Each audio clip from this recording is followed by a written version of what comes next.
사랑하는 성도님 여러분, 오늘 우리가 묵상할 본문은 사도 바울이 빌레몬에게 개인적으로 보내는 짧은 편지입니다.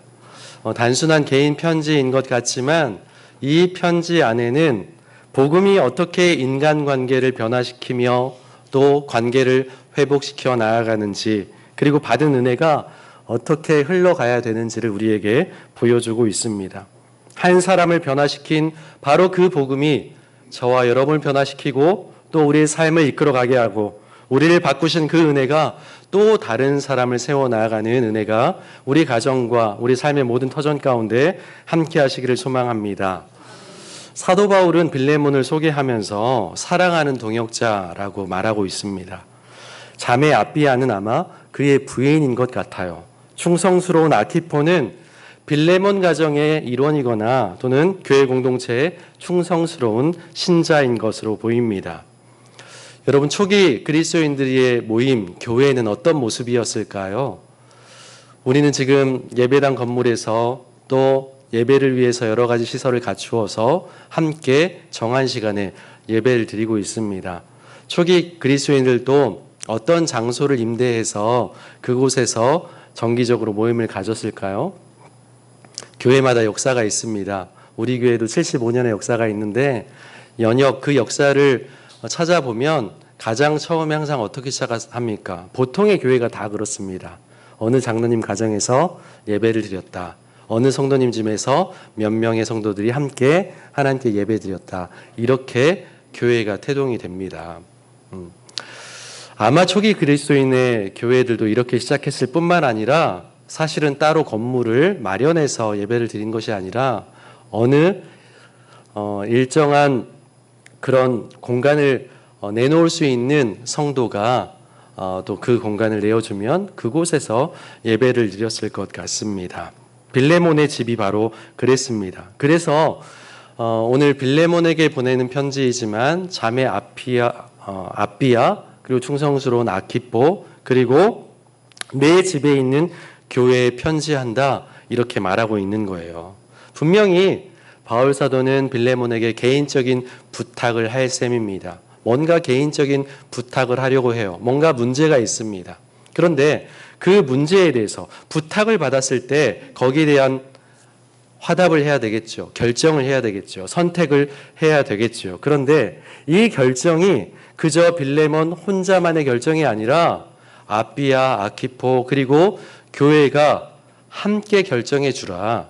그리고 교회에게 어떤 영향을 줄 수 있는 결정을 네가 할 수 있을 것이기 때문에 교회를 생각하는 결정이 되어야 한다. 그렇게 부탁하고 있는 겁니다. 어떤 문제가 있었습니까? 그에게는 오네시모라는 종이 있었어요. 종이었던 오네시모는 빌레몬 가정에게 큰 피해를 끼친 것 같습니다. 아마도 뭔가를 훔쳐서 도망갔거나 사실은 뭔가를 훔치지 않았더라도 도망간 것 자체가 큰 피해를 주는 것이었어요. 왜 그런가요? 종은 일정 부분의 노동력을 감당해야 됩니다. 그리고 그 주인의 재산이 되기도 해요. 인격체가 아니에요. 그저 소유물입니다. 그러니 노동력 하나가 상실되었다, 재산이 줄었다, 이것 자체가 재산적인 막대한 손해가 되는 거예요. 특히나 부인이 보통 살림을 많이 하던 때니까 자매 아비아를 언급한 걸 보니까 아마 빌레몬도 화가 나 있지만은 부인이었던 아비아도 잔뜩 지금 벼르고 있을 테니 함께 지금 그 편지를 읽고 이것을 주목하여 보라 한 것입니다. 도망간 것 자체가 큰 막대한 피해를 끼친 것입니다. 법적으로 처벌받을 수밖에 없는 상태가 되었어요. 법정에 세워가지고 재판을 받아서 판결을 내리는 것이 아니라 그저 주인이 마음대로 처결할 수 있는 시대였습니다. 그냥 소유였으니까요. 그러니 도망간 것 자체가 큰 벌을 받을 만한 그런 죄입니다. 아마 목숨도 잃을 수 있는 그런 죄였음에 분명합니다.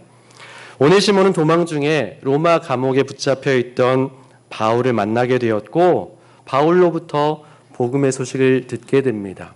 예수님을 만나게 돼요. 그리고 계속된 양육 만남을 통해서 신실한 그리스도인으로 점점점 자라나게 되었을 것입니다. 변화된 것입니다. 여러분, 하나 묻겠습니다. 오네시모가 분명히 변화됐어요. 오네시모의 변화된 증거가 무엇이겠습니까? 오네시모의 변화된 증거가 무엇일까요? 그것은 도망쳤던 것을 회개하고 있는 거예요. 뭘 통해서 알 수 있습니까? 지금 사실은 바울이 빌레몬에게 부탁하는 것은 이 오네시모를 다시 받아주라 하는 부탁이에요. 그런데 본인이 원치 않으면 가지 않을 것 아니겠습니까? 오네시모도 돌아갈 마음이 있는 거예요. 근데 돌아갈 마음이 그게 단순하게 그저 돌아가는 일이 아닙니다. 쉬운 일이 아니에요. 왜요? 도망친 종이었기 때문에 죽음을 각오한 복귀인 거예요. 죽음을 각오하고 들어가는 겁니다. 그것이 죄인 줄 알았어요. 예수님 믿게 되고 보니 이제 그것이 죄라는 게 깨달아졌습니다. 하나님의 사랑이 느껴져요. 그래서 삶으로 어떻게 살아내야 되겠다. 그의 첫 번째 적용이 바로 주인에게 다시 돌아가는 것입니다. 이게 쉬운 적용이었을까요? 너무나도 어려운 적용이에요. 죽음을 각오한 적용입니다. 계속되는 양육 속에서도 아마 여러 차례 갈등했을 겁니다. 분명 잘못인데 돌아가면은 죽을 것이고 어떻게 하지? 주님께만 용서드리고 말까? 그저 내가 살아가는 터전에서 잘 살면 되는 것 아니야? 이렇게 생각하고 지나갈 수도 있었을 겁니다. 그런데 구체적으로 내가 그곳에 들어가겠다는 결단이 있었을 거예요. 그러니까 바울이 그것을 도와주려고 편지를 보내고 있는 것입니다. 그리스도인으로 살아간다는 것, 여러분 쉬운 일입니까? 어려운 일입니까? 대한민국 땅에서 그리스도인으로 살아간다는 것, 크게 뭔가 불이익이 있거나 차별을 받거나 그런 일을 경험하신 적이 있으십니까? 예수 믿으면 세금을 더 냅니까? 예수 믿으면 누가 때립니까? 재산을 압수합니까? 아니죠. 자유함으로 우리는 신앙하고 있습니다. 그러면 그리스도인으로 살아가는 것이 쉬운 일이라고 말할 수 있습니까? 그럴 수 없다는 거예요. 왜요? 그저 예수 믿는 것이 교회 열심히 출석하고 나는 예수 믿는 사람이다 드러내고 이런 정도로 살아가는 것이 그리스도인으로 살아가는 것이 아니라 그리스도인답게 살아가는 것, 그리스도인으로 살아가는 그 증거를 삶에서 보여주는 것, 그게 바로 그리스도인으로 살아가는 것이기 때문에 그리스도인으로 살아가는 것이 어려운 것입니다. 그런데 지금 그 어려운 것을 오네시모가 하려고 하는 거예요. 바울 사도의 꾸준히 끈질긴 양육 속에서 변화가 된 것입니다. 주님을 만나고 변화가 되어서 주님 앞에만 용서를 구하는 것이 아니라 내가 나 때문에 피해를 입은 주인에게도 사죄하고 용서를 구하고 나아가게 되는 것입니다. 삶의 변화가 있어야 된다고 분명히 바울 사도는 가르쳤을 것이고 그걸 몸소 깨달았던 오네시모가 변화가 되었습니다. 바울은 오네시모가 변화된 것을 확신하게 되었어요. 회개를 인정하게 되었습니다. 그래서 빌레몬에게 간청하고 있는 것입니다. 다시 받아줄 것을 간청하기 위해서, 부탁하기 위해서 지금 이 편지를 쓰고 있는 거예요. 바울은 오네시모가 이전에는 무익한 사람이었을지 몰라도 그저 억지로 일하고 종으로서 부지런히 일하는 것이 아니라 틈나는 대로 이렇게 놀려고 애를 쓰고 도움도 안 되고 전혀 그런 삶이었다면 이제는 그러지 않다는 거예요. 나에게도 필요한 사람이고 바로 당신에게도 필요한 유익한 사람이 된 것임에 분명하다. 그러니 받아달라. 근데 더 놀라운 것은 그냥 단순히 종으로 다시 받아달라는 것이 아닙니다. 이제는 종이 아니라 형제로 받아달라는 거예요. 사랑받는 형제로 그리스도인 안에 한 가족으로 받아달라고 요청하는 것입니다. 11절에 그가 전에는 내게 무익하였으나 이제는 나와 내게 유익함으로 16절에 이제는 종과 같이 아니하고 종 이상으로 사랑받는 형제로 받아달라 요청하고 있어요.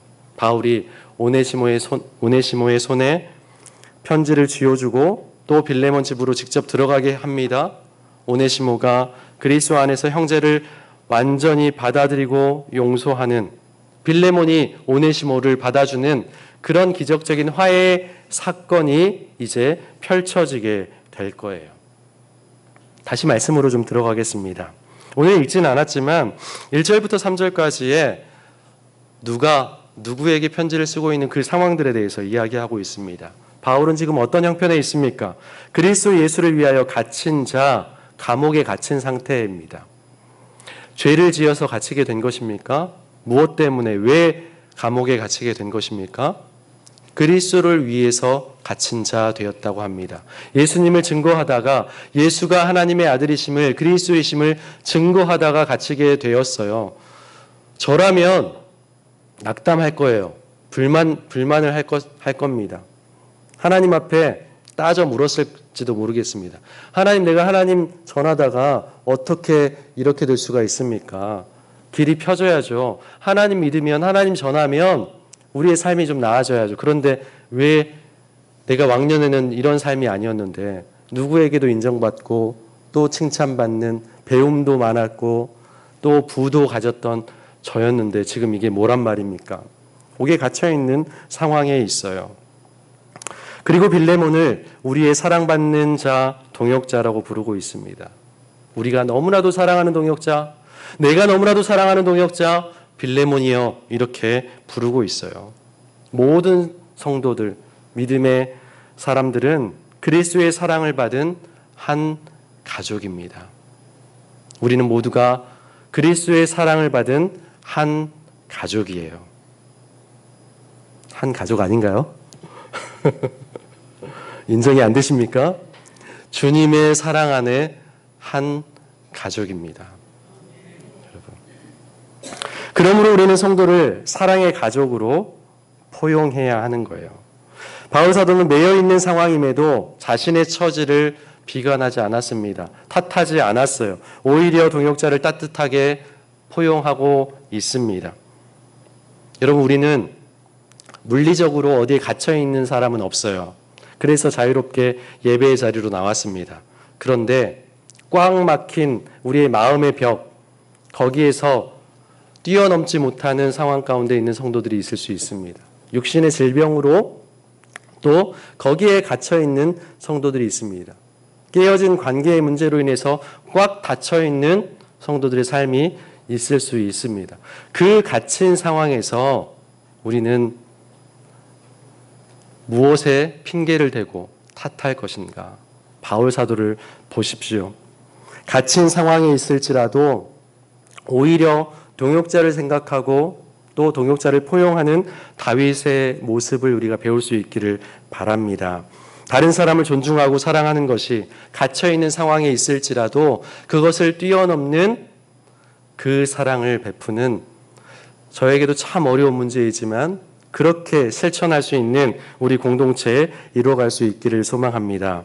그리스도의 사랑으로 가족과 공동체에 그 받은 은혜를 흘려보내는 통로가 되어야 하는 것입니다. 바울 사도는 골로새 교회의 3장 말씀에 너희는 하나님이 택하신, 그래서 거룩하고 흠이 없는 사람이다 이야기하고 있습니다. 여러분 한 사람 한 사람을 하나님께서 선택하셨습니다. 흠이 없다고요? 거룩한 사람이라고요? 죄투성인 우리들 아닙니까? 하루에도 수차례 나쁜 생각하고 지금 이 자리에서도 하나님 말씀에 집중하지 못하고 있는 우리들의 모습 아닙니까? 하나님과 뭔가 답답한, 해결되지 않은 문제 때문에 늘 묶여있는 우리들의 모습 아닙니까? 그럼에도 불구하고 하나님께서 택하신 사람이다, 흠없고 거룩한 자다, 이렇게 말씀해 주세요. 예수님 믿는 믿음 하나 보시고 그렇게 우리를 받아주시고 인정해 주시는 것입니다. 그러므로 긍휼과 자비와 겸손과 온유와 오래 참음으로 옷 입으라 말씀하시는 겁니다. 여러분 어떤 감옥에 갇혀 있습니까? 어디에 갇혀 계십니까? 그 자리에서 신세 한탄이나 하고 말 것입니까? 아니면 그 자리에서 그럼에도 불구하고 나를 사랑하신 하나님께 집중할 것입니까? 사명 주시는 하나님께 우리의 은혜를 초점 맞추실 것입니까? 그 자리에서 주변을 돌아보고 또 존중하고 사랑의 마음으로 대하실 수 있는 우리 공동체 일원들 다 될 수 있기를 바랍니다. 오늘 말씀의 바울은 빌레몬에게 사랑과 믿음을 듣고 기뻐한다 이렇게 말하고 있어요. 빌레몬, 당신은 사랑이 넘치는 사람이고 믿음의 사람이라는 것을 내가 잘 듣고 있습니다. 빌레몬은 성도를 사랑으로 섬겼습니다. 구체적인 사랑의 실천을 나타냈습니다. 그 때문에 어려웠던 성도들이 평안을 누리게 되었습니다. 힘을 얻었습니다. 용기를 얻게 되었어요. 그의 믿음은 이렇게 증명이 된 겁니다. 성도를 섬김으로, 구체적인 사랑의 실천으로 나타난 것입니다. 우리의 믿음도 마찬가지예요. 우리의 믿음은 어떻게 증명됩니까? 이웃을 향한 구체적인 사랑으로 표현될 때 하나님께 그것이 영광이 됩니다. 그리고 다른 이들에게 격려가 됩니다. 한 영혼이 살아나는 일들이 일어나게 되는 겁니다. 그게 진정한 믿음의 증거가 되는 겁니다. 내가 받은 주님의 무조건적인 사랑을 주변에도 구체적으로 나누는 것이야말로 복음의 열매이기 때문에 그래요. 다시 한번 묻습니다. 주님의 사랑 안에서 평안을 누리고 계십니까? 주님의 그 사랑 안에서 평안하십니까? 주변에 그 주의 사랑으로 위로받아야 될 사람, 나를 도구로 사용하셔서, 나를 통로를 삼아주셔서 그 주님의 사랑과 주님의 평안으로 위로받아야 될 사람은 누구입니까? 우리 가족 가운데 나를 통하여 주님의 사랑과 위로가 전달되어야 될 가족 구성원은 누구입니까? 우리 공동체에 누가 나를 통하여서 주님의 사랑과 주님의 위로하심이 그렇게 나타내야 되겠습니까? 자녀들아, 우리가 말과 혀로만 사랑하지 말자. 행함과 진실함으로 하자. 요한 사도가 이야기합니다. 너희의 빛이 사람 앞에 비치게 하라. 예수님께서도 말씀하십니다. 하나님께 그것이 영광이 되게 하는 것입니다. 어느 한 교회에서 암투병이신 집사님 한 분을 위해서 성도들이, 너무나도 그 가정이 어려운 형편에 있어요. 근데 엎친 데 덮친 격으로 암까지 지금 투병 중에 있습니다.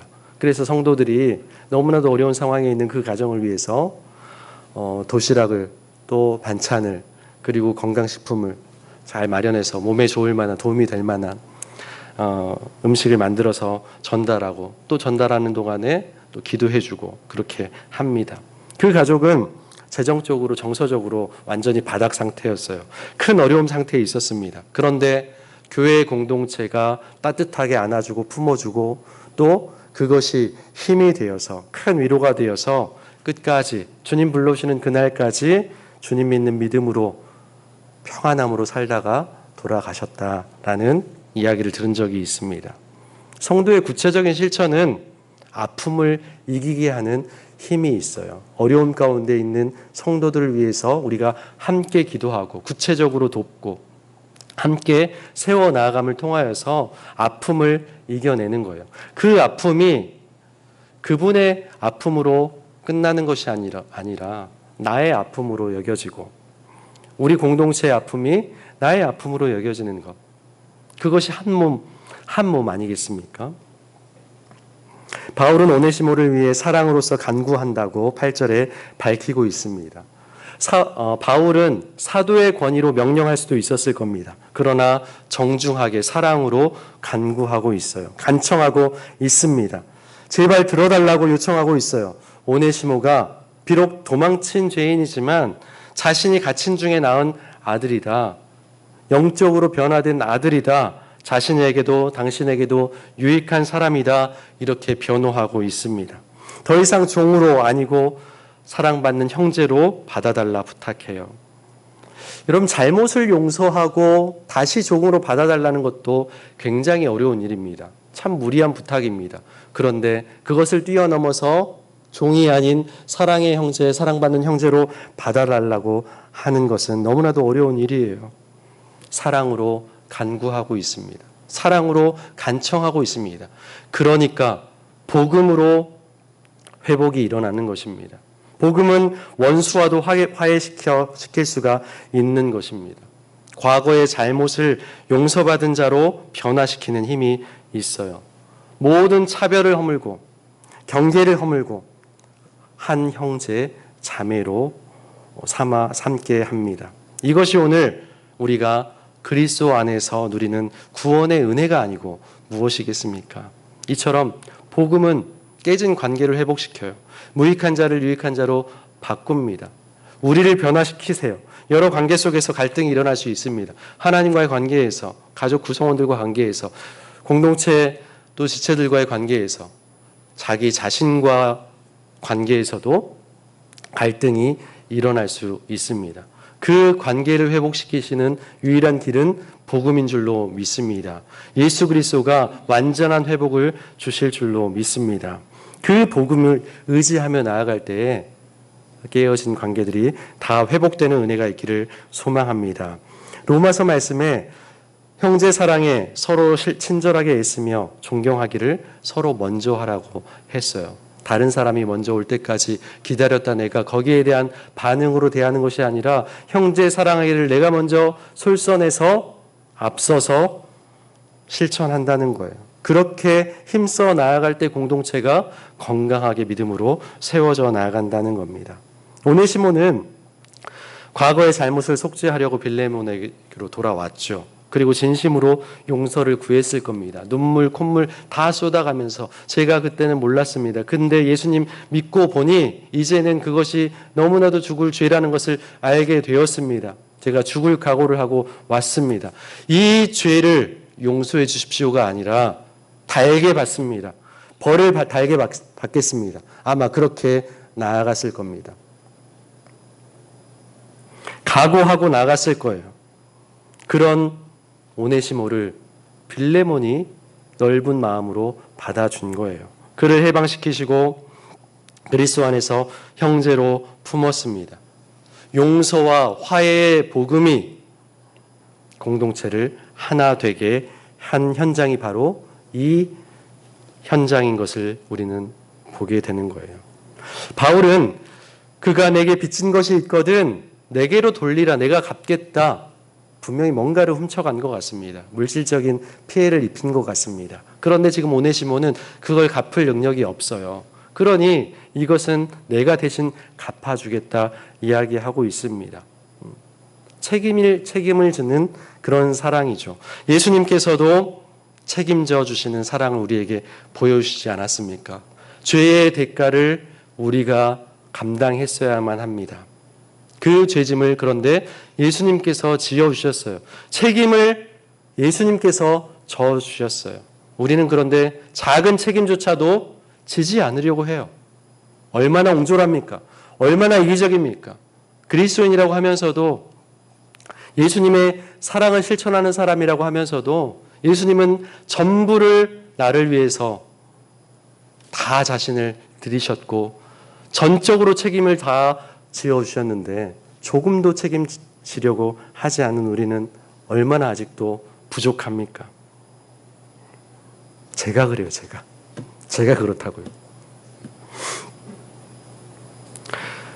각자 받은 은혜가 있다면 그 은혜를 흘려보내십시다. 그리고 함께 공동체를 세워나가십시다.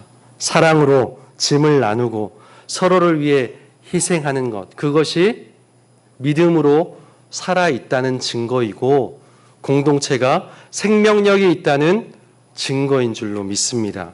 우리 공동체가 생명을 전하는 사람을 살리는 공동체 될 수 있기를 바랍니다.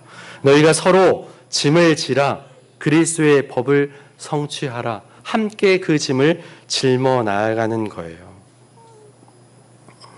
말씀을 맺습니다. 바울은 사도의 권위로 명령할 수 있었음에도 사랑으로 간구하며 간청합니다. 우리도 그게 뭐라고 권위를 앞세워서 이야기하려고 합니다. 그걸 좀 내려놓고 사랑으로 품어주고 사랑의 언어로 권면하고 함께 세워나가고 그렇게 해나갈 수 있는 저와 여러분 될 수 있기를 바랍니다. 복음은 차별과 갈등을 넘어서게 합니다. 화해시키고 공동체를 회복시켜요.